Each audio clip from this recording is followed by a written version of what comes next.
அதாவது எடப்பாடி பழனிசாமி ஆட்சியில் இருந்தார், ஓ பன்னீர்செல்வம் ஆட்சியில் இருந்தார், ஜெயலலிதா அம்மா ஆட்சியில் இருந்தாங்க. அப்போவே மோடி ஆட்சி வந்து விட்டது. 10 ஆண்டுகளாக பார்க்குறோம். இப்போ 3வது முறையாக மோடி பிரதமர் ஆயிட்டாரு. அப்போ இந்த 10 ஆண்டுகளில் 3 பிரதமர்களை 3 முதலமைச்சர்களை அதிமுகவே நம்ம பார்த்துருக்கோம். அந்த 3 முதலமைச்சர்கள் ஆட்சியில் பேரிடர் வந்துச்சு. மோடி இவங்க கேட்ட நிவாரண தொகை கொடுத்தாரா?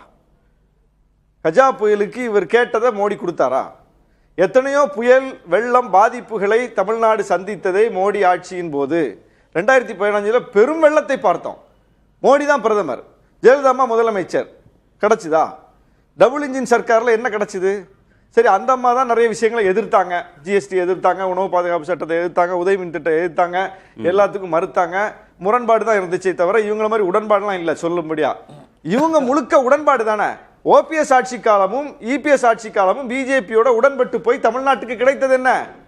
ஒண்ணும் கிடைக்கலையே.